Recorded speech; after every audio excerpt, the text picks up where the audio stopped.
Students आज का जो मेरा सेशन है वो इकोनोमेट्री को लेकर है। इससे पहले हमने वेरिएंस और स्टैंडर्ड एरर को डिफाइन किया था। अब हम डिस्कस करेंगे एक्सप्लेन्ड और अनएक्सप्लेन्ड और टोटल वेरिएंस या वेरिएशन कह लें आप इसको। इसका मतलब ये होता है बेसिकली कि आपकी जो मॉडल है उसके अंदर जो डाटा मौजूद है, रिग्रेशन एनालिसिस करते हुए जब हमें डाटा देखना पड़ता है तो हमारे मॉडल के अंदर जो डाटा मौजूद है हम उस डाटा को किस तरह से कह सकते हैं कि हमारा डाटा हमारे मॉडल पे बिल्कुल फिट बैठ रहा है। इस चीज़ को डिफाइन करने के लिए कंडीशन होती है। बेसिकली ये वो वेरिएशंस होते हैं जो अनएक्सप्लेन्ड और एक्सप्लेन्ड वेरिएबल होते हैं, जो कि आपको ये चीज़ जो डोनेट कराते हैं कि आपका जो इस वक्त मॉडल है वो किस परफॉर्मेंस पे है, इसकी परफॉर्मेंस कैसी है, इसकी वेरिएबिलिटी है या इसके अंदर कोई चेंज आ रहा है तो वो किस तरह से आ रहा है। तो ये तमाम बातें जो है ये डिस्कस करने के लिए हम यहाँ इस सेशन को बिल्ड किया है। हम डिस्कस करते हैं कि इनके बेसिकली होती क्या है कि टोटल एक्सप्लेन्ड वेरिएबल कह लें या टोटल वेरिएशन जो होती है वो क्या होती है कि बेसिकली आपके जो डाटा होता है उसके अंदर स्क्वायर्स आ रहे होते हैं। स्क्वायर्स क्या होते हैं, देखें आपके पास क्या होता है, आपके डाटा के अंदर कुछ इन्फॉर्मेशन ऐसी होती है जो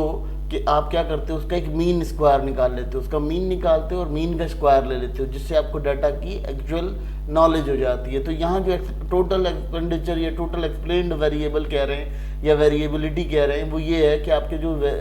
डिपेंडेंट और इंडिपेंडेंट वेरिएबल हैं उनके ऊपर जो स्क्वायर्स आ रहे हैं उन तमाम स्क्वायर्स को सम करने के बाद जो आपका रिजल्ट निकल रहा है वो रिजल्ट कंसीडर किया जाता है टोटल वेरिएबिलिटी या टोटल वेरिएशन कहलाता है। ठीक है, ये इकोनोमेट्री का वो कंसेप्ट है कि जिससे आपको ये चीज़ समझने में आसानी होती है कि आपका डाटा किस वे में काम कर रहा है। और बेसिकली ये किस लिए होता है, जब आपका स्टैंडर्ड एरर जब हम बात कर रहे थे, हमने लास्ट स्टैंडर्ड एरर की बात की, तो स्टैंडर्ड एरर को स्क्वायर्स के अंदर डील किया जाता है। तो जब हम स्टैंडर्ड एरर के ऊपर हम डिस्कस करते हैं तो हमें ये समझ में आ जाता है कि हमारा डिपेंडेंट और नॉन डिपेंडेंट वेरिएबल जो है वो एक दूसरे के साथ कितना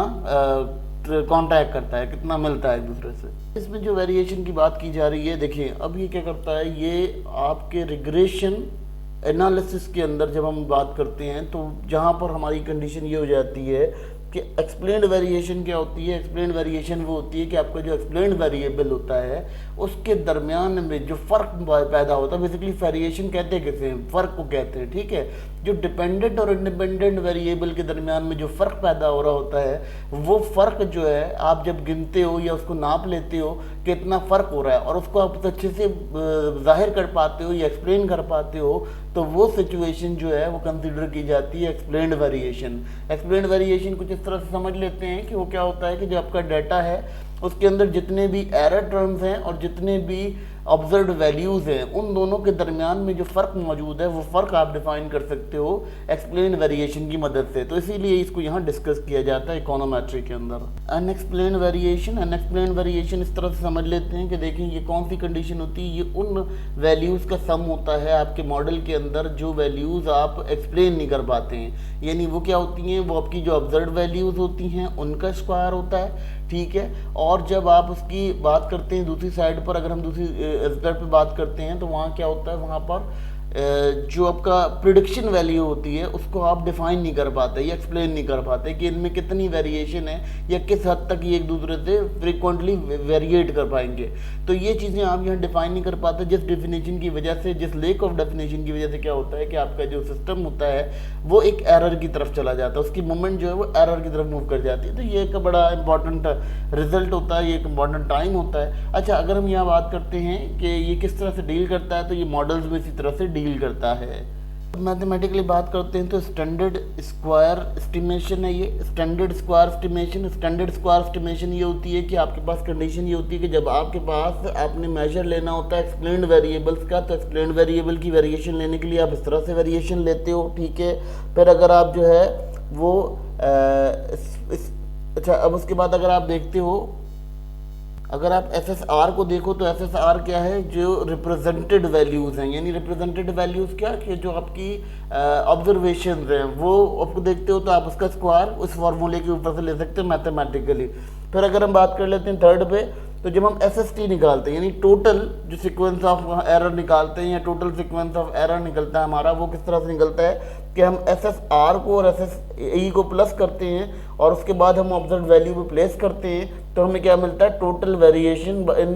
इन वाई, जितने भी चेंज वाई में आ रहा होता है वो हमें यहाँ से डिफाइन करने को मिल जाता है। ये हमारी एक सिचुएशन होती है इकोनोमेट्री की, ये थिंकिंग होती है। इससे हम क्या करते हैं, इससे हम अपने मॉडल की परफेक्शंस करते हैं और एनालिसिस करके आपको विजुलाइज कराते हैं कि आपका प्रेडिक्शन कैसी रहेगी। अब आपको बताते चले कि इनका रिलेशनशिप क्या होता है इकोनोमेट्री के अंदर। देखें बेसिकली अनएक्सप्लेन्ड वेरिएशन और एक्सप्लेन्ड वेरिएशन जो है ये दोनों के दोनों आपके क्या करते हैं, आपकी वेरिएबिलिटी को फाइंड करते हैं एक्सप्लेन्ड वेरिएबल के दरमियान और अनएक्सप्लेन्ड वेरिएबल के दरमियान। यानी आपका जो डिपेंडेंट वेरिएबल होता है और इंडिपेंडेंट वेरिएबल होता है उनके दरमियान में जो फ़र्क की वजाहत करता है वो ये करता है, ठीक है। लेकिन टोटल वेरिएशन क्या करता है, वो उस फ़र्क को आपके सामने दिखाता है। इससे क्या फ़ायदा होता है आपको, जब आप रिग्रेशन एनालिसिस कर रहे होते हो तो रिग्रेशन एनालिसिस के अंदर आपको ये देखने को मिलता है कि आपका सिस्टम, आपको ये कैसे पता चलता है कि आपका जो रिग्रेशन एनालिसिस है उसके लिए यह परफेक्ट मॉडल यूज़ कर रहे हो। तो जो परफेक्ट मॉडल यूज़ करने की टेक्निक है वो ये कंडीशन क्लियर करती है कि यहाँ पर इस तरह से आपने इस मॉडल को अप्लाई करना है। तो ये जो एक्सप्लेन्ड और अनएक्सप्लेन्ड वेरिएशन जो हमने अभी बात की और जो टोटल वेरिएशन बात की, तो ये आपको बताती है कि आपने करेक्ट मॉडल को इस्तेमाल किया है, आपका जो रिजल्ट है वो बिल्कुल करेक्ट आएगा क्योंकि आपने इस मॉडल को अप्लाई किया। क्योंकि रिग्रेशन एनालिसिस के बहुत सारे मॉडल्स हैं और उनमें से किसी एक मॉडल को आप सिलेक्ट किस तरह करते हो, ये सिलेक्ट करने का बेसिकली टेक्निक प्रोवाइड करती है, इसलिए इसको हम यहाँ डिस्कस करते हैं। देखिए स्टूडेंट, ये इसलिए बताया जा रहा है कि तमाम इकोनोमेट्रिशियंस के लिए इसलिए इम्पॉर्टेंट होता है क्योंकि इकोनोमेट्रिशियंस को ये चीज़ प्रेडिक्शन और एनालिसिस दोनों में मदद करती है। एक तो आप अपना माजी का एनालिसिस इसके थ्रू कर सकते हैं क्योंकि आपको यहाँ से ये पता चल जाता है कि आप अपने डेटा पर जो मॉडल रख रहे हैं क्या वो मॉडल आपका बिल्कुल एग्जैक्ट काम कर रहा है, ठीक है। और इसके अलावा अगर हम देखते हैं तो हमें फ्यूचर में प्रेडिक्शन जो हम प्रोड्यूस कर रहे होते हैं उसके प्रोडक्शन के अकॉर्डिंग वो प्रोडिक्शन में कितना गैप आएगा, कितनी वेरिएशंस होंगी, इसकी भी एक्सप्लेनेशन जो है वो प्रोवाइड की जाती है इसी के थ्रू। तो इसीलिए हम इसको यहाँ स्टडी कर रहे हैं और आपको ये बता रहे हैं कि बीइंग इकोनोमेट्रिशियन आपको ये तमाम चीज़ें आपके इकोनोमेट्रिशियन प्रोसेस के अंदर काम आएंगी और बहुत ज़्यादा डील करेंगी। तो इस सिस्टम को आप समझना इसलिए भी ज़रूरी है क्योंकि स्टूडेंट्स के लिए क्लियर करना बहुत ज़रूरी है कि वो किस पोजीशन में किस मॉडल को अप्लाई कर सकते हैं। बेसिकली ये जो टर्म्स हैं ये हैं तो बहुत माइनर टर्म्स, मगर इन टर्म्स से बहुत ज़्यादा आपको अप्रोच मिलती है किसी प्रॉपर मॉडल को सर्च करने के लिए।